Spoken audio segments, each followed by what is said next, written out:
حیض والی کے متعلق پوچھا گیا ہے کہ حیض والی جو ہے قرآن مجید پڑھ سکتی ہے؟ پیارے بھائی نہیں پڑھ سکتی، نہ ہی وہ چھو سکتی ہے۔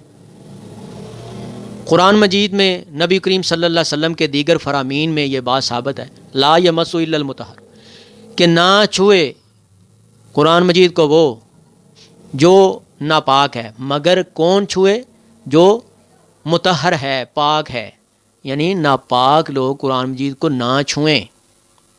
اب کئی لوگ کہتے ہیں کہ جی ہم چھوتے تو نہیں، ہم گلوز جو ہیں، دستانے ہم اپنے ہاتھوں پہ چڑھا لیں گے، یا کپڑا پکڑ لیں گے، یا پینسل جو ہے، پین جو ہے، یا سٹک جو ہے، یا چھڑی جو ہے وہ اپنے ہاتھ میں پکڑ کے تو ہم قرآن مجید پڑھ لیں گے، مرد ہے یا عورت ہے۔ تو پیارے بھائی آپ جب قرآن مجید پڑھیں گے تو کیا آپ کی زبان سے جو الفاظ نکل رہے ہیں کیا وہ آپ کے جسم کو چھو نہیں رہے؟ پیارے بھائی اگر دلیل ملتی ہوتی تو ہم ضرور بتاتے، کہیں بھی کوئی دلیل موجود نہیں ہے۔ سب سے بہتر طریقہ یہی ہے کہ آپ پاکیزگی کی حالت میں قرآن مجید کو ہاتھ لگائیں، پاکیزگی کی حالت میں آپ قرآن مجید پڑھیں، ٹھیک ہے؟ اور یہی قرآن مجید کا احترام ہے، جتنا احترام اللہ کی کلام کا کرو گے اللہ کی رضا حاصل ہوگی۔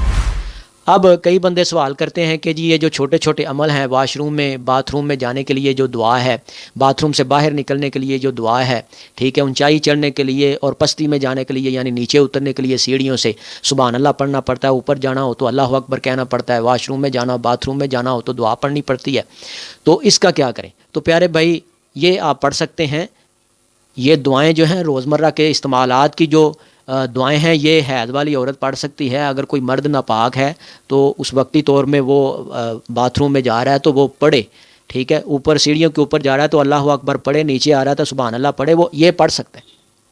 باقی لمبا لمبا قرآن مجید کی تلاوت کرنا، منہ میں کرنا یا اونچی زبان سے کرنا یا قرآن مجید کو پکڑنا، یہ کتاب و سنت سے ثابت نہیں ہے، یہ کام نہیں کرنا چاہیے۔ پاکیزگی کی حالت میں ہی قرآن مجید کو چھونا چاہیے اور پاکیزگی کی حالت میں ہی قرآن مجید کو پڑھنا چاہیے۔ اللہ تعالیٰ عمل کرنے کی توفیق عطا فرمائے۔